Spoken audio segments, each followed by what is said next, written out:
Let me ask you something. Can you honestly say every time you put on your helmet, after 35 years, can you truly say, this is fun? Yeah, I mean, that's I wouldn't be doing it if I didn't have fun doing it.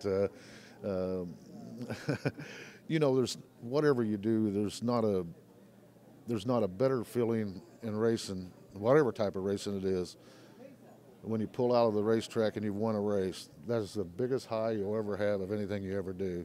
I mean, for me it is. And I'm sure that works for other people that in any other kind of maybe job or sport or whatever it is, to know that that night you were the best there was out there, or had the best team out there, and to this day that's still the best feeling. You can just sit there and drive all night and go on down the next race if you want to, and there's not a better high or a better feeling than that. What kind of sprint car world do you leave behind? How has it changed since you first came in, and are you pleased with what you're leaving behind?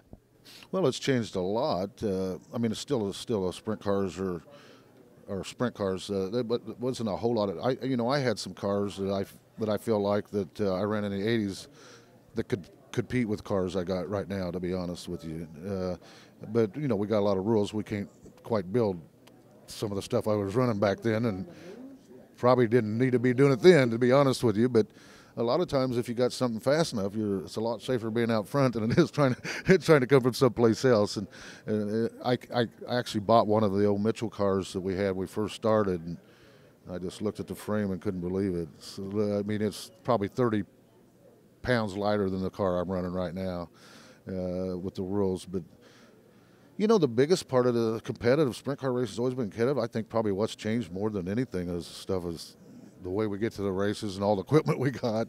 We used to run around, first started with open trailers, and then we put stuff where we could carry a spare motor or two and a spare front end or two, and it just kept growing and getting bigger and bigger and bigger and bigger trailers. And now you got three spare cars and everything else. But with the way we run up and down the road, we might not get back in for, I think, one swing there after we left Knoxville. Well, we went through Pennsylvania and all the way into Canada and back down, and it had like one night at the shop, and then went to Peevely and the Nationals, and then clear out west. We was going for so long. As long as I've been racing, it was the longest I've ever been away from home. At one time there was, and so you got to have a lot of equipment. And it seems like the farther you get away, the more you'll always tear up.